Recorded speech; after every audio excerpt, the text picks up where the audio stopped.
Hey, how's it going, guys? In this video, I'm going to be reacting to part 2 of the American Civil War by Oversimplified. Let's go. This video was made possible by Honey. Stick around to learn how you can save money when you shop online. As the Union struggle to take control in the East continued, elsewhere, the war raged on. The Confederates attempted an invasion of Kentucky, hoping the state as a whole would join them, but they were pushed back. The Indian Territory saw Native American tribes ally with one side or the other in the hopes of securing rights after the war. Along the Mississippi, General Ulysses S. Grant remained one of the few Union generals scoring major victories. With his best pal, General Sherman, by his side, Grant led his armies down the Mississippi to the Confederate stronghold of Vicksburg. Both sides knew that if Vicksburg fell, the Confederacy would be split in two, and the Confederates prepared for an intense defense of the city. But back in the East, Lincoln still wanted somebody to march south and take Richmond. Having given General McClellan the boot, he needed a new man in charge. All right, Mr. President. Option 1 is General Hooker. Bit of a nutcase, but a good general. Option 2, his qualifications are his name is Burnside, and he has freaking dope-ass sideburns. Say no more. So General Burnside was put in charge of the Army of the Potomac and sent south. Lincoln hoped he finally had a general who could succeed. Burnside met General Lee at the city of Fredericksburg, where he intended to rapidly cross the river and take the city. But the Union War Department was too slow in delivering the pontoon bridges, and the two sides were forced to camp across from each other, close enough to speak. Hey, Yankee, ready to get your butt kicked? Yeah, right, Rebel. God is on our side. No way, God's on our side. Oh, you think so? Well, why don't we ask him? Hey, God, whose side are you on? In times of war, God is on no one's side. With over 100,000 men, the Union Army finally launched their massive attack on the 11th of December. But by now, the Confederates had amassed their forces. During the battle, wave after wave of brave Union men marched headlong into a brutal Confederate onslaught. Even the Confederates couldn't believe what they were seeing, and in one moment of camaraderie, a Confederate sergeant, unable to take it, reportedly came out into the field to tend to the Union wounded. Seeing this, the Union troops held their fire. Still, Burnside and his forces were soundly defeated at Fredericksburg and forced to retreat. Lincoln's popularity and Northern morale continued to plummet, especially as the winter heading into 1863 was bad. The winter camps were rife with disease. The food was less than appealing. On both sides, the food's so bad, only spaghetti chefs where do you can think eat you're that. going? I'm deserting. What? Don't you love your country? Yes, I do. And I'm trying to get back to it as quick as I can. Lincoln, ever the kind and caring man he was, spent much of his time pardoning deserters' death sentences. Oh my. Here's a 17-year-old boy sentenced to be hanged. Well, I'm 17 myself. Or he'll be suspended tomorrow. What? To try to keep the numbers up, both sides had introduced conscription. There was controversy in the North, however, since rich men could simply pay to have someone else fight on their behalf. Riots broke out in New York City. Didn't they do that in the South too? Furious at the idea of going to fight for slaves, an idea that many of them simply did not support. However, after so much pressure, the Union had finally begun allowing black men to enlist. And these men, knowing what they were fighting for, about that signed with up. Denzel Washington, Morgan Freeman, and Matthew Broderick. 10% of the Union Army would be black. The valor and bravery they showed throughout, silencing critics.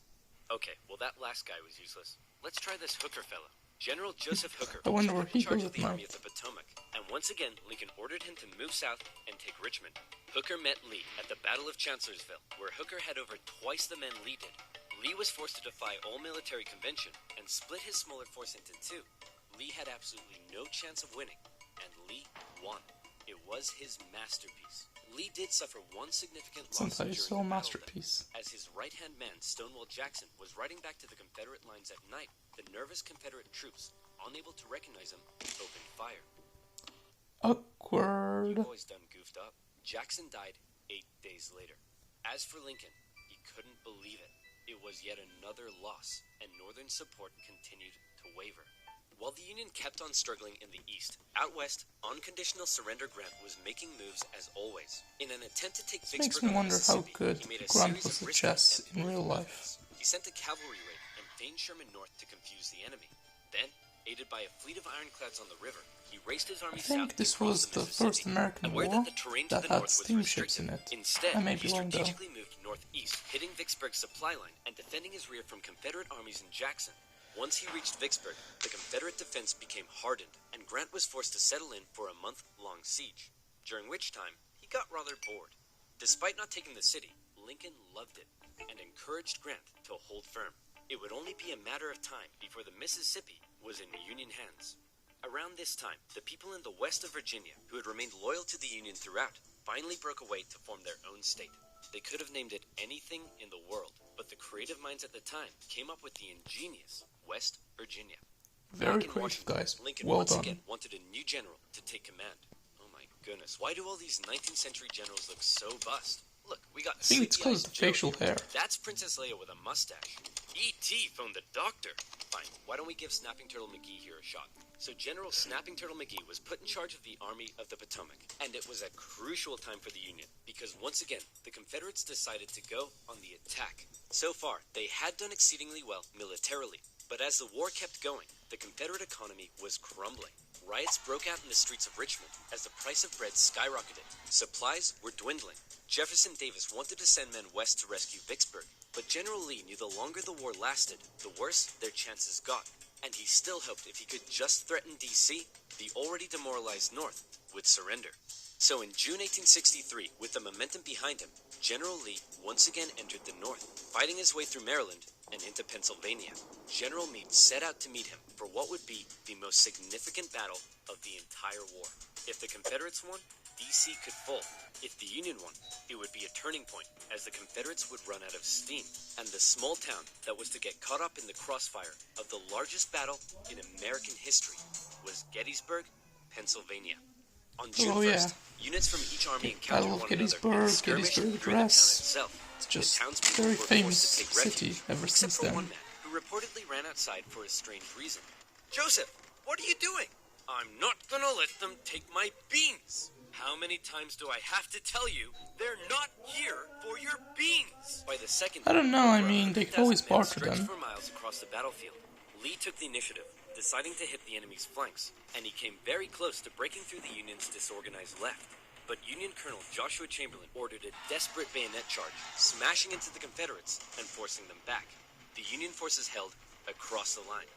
On the final day, Lee believed the Union Army had fortified its flanks, so he decided to finish them off with one massive central assault. The Confederates rushed at the Union lines during General Pickett's charge, and this time, it was the Union's turn to unleash hell. Meade had correctly guessed Lee's strategy, and the Confederates were decimated, forced to turn and flee. A devastated General Lee called out to his fleeing and wounded men, telling them it was his fault. And after At least holding he's for a honest and counterattack honorable that about never it. came, he ordered a retreat back into Virginia. The North had just managed to score a massive victory, and one they desperately needed. And if that wasn't enough, in the West, after a month-long siege, Vicksburg finally fell. The North now held the Mississippi. And better yet, it was the 4th of July. With control of the Mississippi, Union forces moved into Independence Arkansas Day, and baby. Tennessee. Tennessee in particular saw heavy fighting, with Union General Rosecrans masterfully pushing Braxton Bragg's Army of the Tennessee out of Tennessee. He suffered a major setback, however, at the bloody Battle of Chickamauga, and ended up under a Confederate siege at Chattanooga. At one point during the siege, a temporary truce was Why do declared they all so that have wounded such men funny could be names? recovered. And often in the Civil War, during these small truces, men from both sides would meet in the middle to trade things like tobacco, coffee, and maybe even honey. Ah, like so honey? this is Me where you too. mention honey. Bees are great. And you know what rhymes with honey? Money. And other people Did you with know allergies honey can against help them. you save money? Let me explain. Honey is a free browser extension that automatically finds you the best Especially if they coupon get codes stung. when you buy stuff online. Then their for whole free. life's a crisp. For example, here I am purchasing 100 pepperoni pizzas because what the heck, I do what I want. With just a click of a button, I've saved $210. Nice. Honey works with over 30,000 websites, including eBay, Target, and Expedia. And it's already found oversimplified subscribers over $46,000 in savings. It takes just 2 clicks to install. And better yet, it's absolutely, positively, 100% free. Get Honey like now. that. Start saving money by clicking on the link in the description below. Joinhoney.com/oversimplified. That's joinhoney.com/oversimplified. And as always, you'll be supporting my channel. So thank you. Now where was I? Oh yeah, Vicksburg, 4th of July, and the Siege of Chattanooga. Thankfully, General Grant, now in charge of all Western Union armies, showed up and karate-kicked Bragg right back into Georgia. Like this. With Sherman and Hooker, Grant took on Confederate Nice positions in kick, the yeah. mountains around the city, including the famous battle above the clouds and Mission Ridge. Grant continued to be Lincoln's #1 guy. With these victories, Lincoln hoped the war was finally turning. Back in Gettysburg, the entire town had been turned into a hospital to care for the scores of wounded men. Throughout the war, on both sides, women such as Clara Barton rose to the occasion, doing crucial work on the home front and volunteering as nurses for those who had given their lives. A new national cemetery was to be established at Gettysburg, and Abraham Lincoln traveled out to attend the opening ceremony. At the event, the main speaker spoke for 2 hours. Then, Abraham Lincoln was called forward to give some That's where he brief, gave the appropriate Gettysburg remarks. Address. In just 2 minutes, he masterfully and poignantly iterated America's national purpose and the need to continue the fight. The Gettysburg Address would become one of the most famous speeches in American history. While they were now making progress, the North still couldn't find a decisive victory in the East. And that was bad news for Lincoln, because his presidency was now in its 4th year. In 1864, there was an election coming. The Confederates knew this too, and with little hope left of being able to threaten the North BTS. militarily, they believed That's their BTS, last shot right? at victory may be in the There's election. some K-pop Since Lincoln, band. emancipation and the I war just don't know itself which, weren't because exactly I'm not that popular. much into People K-pop. in the North were sick of it Although, and wanted to put it behind them. I have a friend Robert who is. E. Lee hoped that if he could just hold out and continue to inflict more defeats, the people of the North would vote Lincoln out and replace him with a Southern sympathizer who may be willing to negotiate.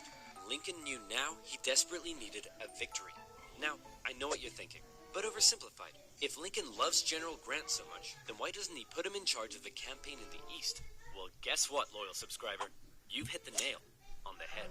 You're bold, Grant. I'll grant you that. I'm Even if promoting you not to in a nice General-in-Chief, and I ain't taking you for granted. Now I want you to go defeat Lee.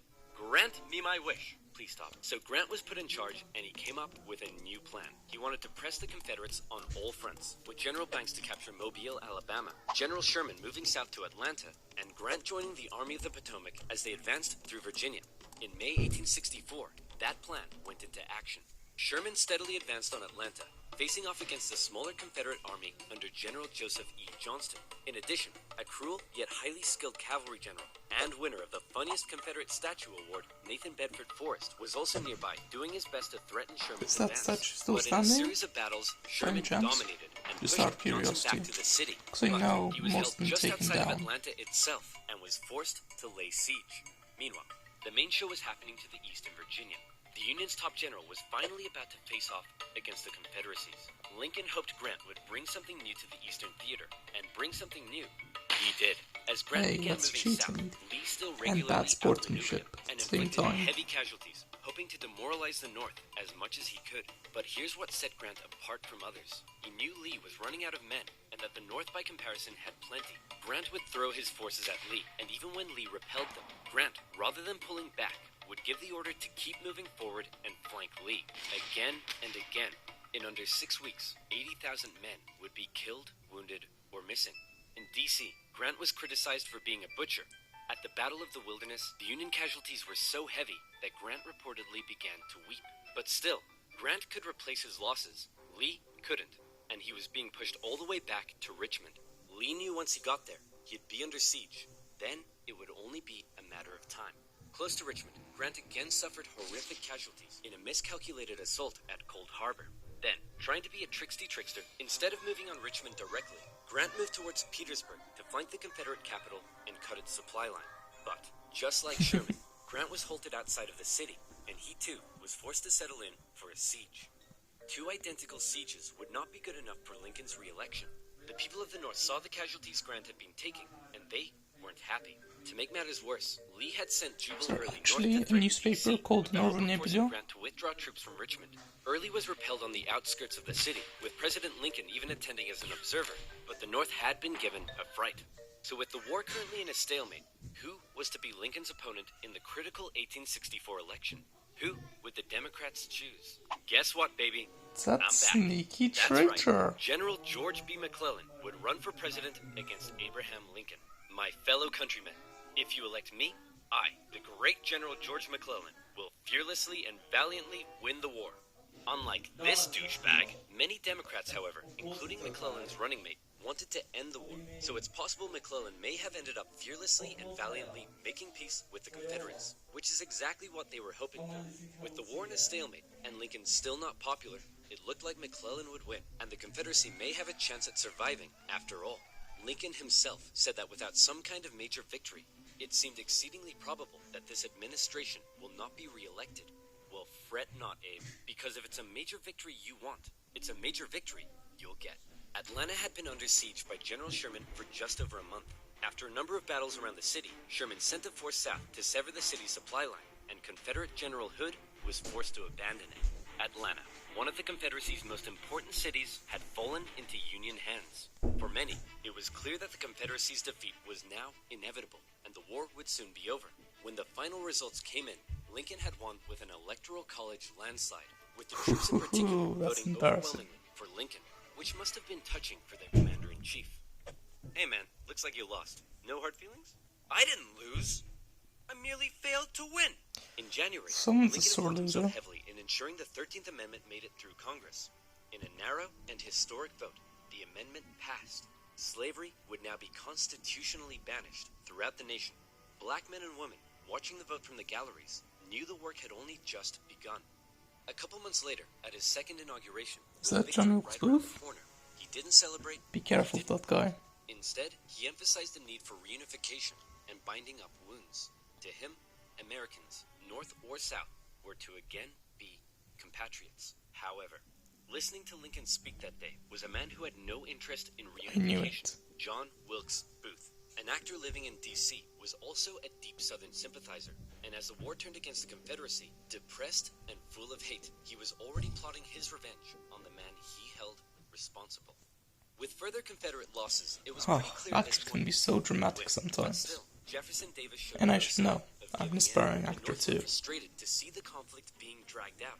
Why waste more lives? In Atlanta, General Sherman believed he had the key to forcing the Confederacy's hand. He had an unusually modern concept, that an army could only survive with the support of the people. Strike at the people, and the army collapses. Sherman decided to do something unprecedented. He would remove his 62,000 men from their supply line and march through the heartland of the Confederacy, where they would live off the land. There, they would wreak havoc. As they marched, they tore up railroads, burned farms, and destroyed communication lines. They also liberated thousands of slaves. The damage done was estimated at $1.4 billion. The tactics were cruel, but to Sherman, it was better than losing yet more men in battle. In December, he reached Savannah, Georgia, but he wasn't done yet. Next, he turned north to inflict his punishment on the first state to secede, South Carolina. As he moved, he came ever closer to General Lee's army, still holding out at Petersburg. The siege of Petersburg had lasted for 292 days. 60,000 of Lee's men had deserted. Numerous Union attempts to break through had failed, but when the breakthrough finally came, it came quick. On April 2nd, a Union assault finally pushed the Confederates from their defenses. Hey man, there's no need to evacuate, right? You'll rescue us like last time, right? Sorry, can't hear you. Lee narrowly escaped the city, hoping he'd be able to meet up with General Johnson and continue the fight. Grant chased him down. Richmond was evacuated, and Jefferson Davis went on the run. As they left, the Confederates set fire to military buildings, but the flames burned out of control, and as the Union troops arrived, they became firefighters. A couple of days later, Abraham Lincoln visited the war-torn city. Grant caught up to Lee at Appomattox Courthouse, where he trapped his forces. It was here, on April 9th, 1865, that Lee saw no point in continuing. Sir? Listen, bub. I drank a bit too much last night, and now I'm hanging like a fruit bat on a hot day. So whatever you have to say, I don't want to hear it. General Lee says he wants to surrender. Hot diggity dog! Clearly wanna hear that. Of a nearby farm family, owned by a man who had tried his best to escape the Civil War years earlier. Wilmer McLean. All right, can we all just hurry up and get this over with? Martha! Not now! I'm cleaning! Do you want us to get rats? Nope. Grant and Lee, after years of war, now spoke respectfully to one another. When Lee left, his face filled with emotion, Grant's men began to cheer, but Grant ordered them to stop. He knew that now was the time for reconciliation. Just over 2 weeks later, General Johnson would surrender to Sherman, ending the war for 89,000 Confederate soldiers in the largest surrender of the war. Not every Confederate state had surrendered, but the war was as good as over. Across the North, church bells rang out and celebrations erupted.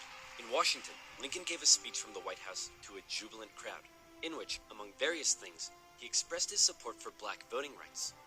Lincoln had seen the nation through its deepest crisis. The presidency had visibly aged him. He had lost over 20 pounds. He said, "Sometimes, I think I am the tiredest man on Earth. I'm not sure tiredest is a word, but geez, the man's exhausted. Cut him some slack. On a carriage ride with Mary, Lincoln clearly was looking forward to being a president in a time of peace. He was apparently very cheerful, Wasn't even gonna bring surprising his that up. wife, and he told her that between the war and the loss of their son, they'd both been very miserable. Oh, that's so Now, sad. it was time to be happy. On the evening of April 14th, Lincoln attended a play with his wife and some friends at Ford's Theater. It was a comedy, and the president I know appeared where to be this is enjoying going. it very much. In a nearby bar, John Wilkes Booth swallowed 2 glasses Hey, of it's brandy. our boy John He again. slipped quietly into the president's booth and awaited for the audience's laughter See, something like to this could rise. never happen nowadays. Because the president has so much The protection. president was shot in the back of the head. Booth fled the city. Soldiers carried Lincoln to a Before boarding he house too across was the eventually street. killed. There, doctors declared there was nothing they could do. Surrounded by his heartbroken wife, son, and members of cabinet, at 7:22 the next morning, President Lincoln Which one is his passed son? away. Never before had a president been murdered. A shocked nation mourned. Yeah, as it's a true, he was 12-day the first one to be funeral procession assassinated. carried Lincoln back to his home in Springfield, Illinois.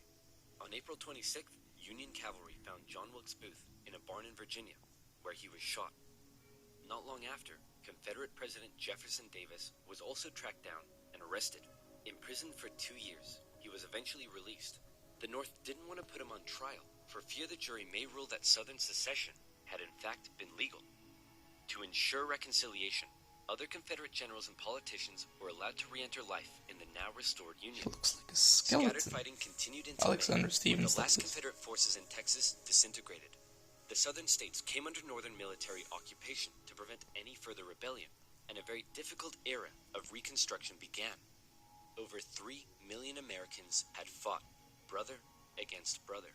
The Civil War remains the bloodiest conflict in U.S. history, but the Union had been preserved.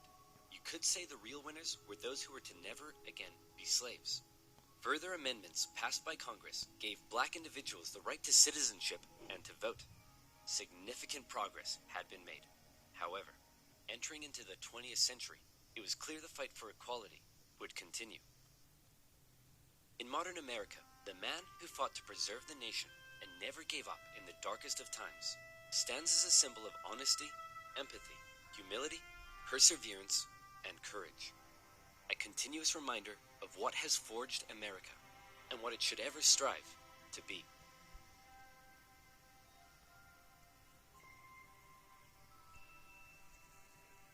Is that it?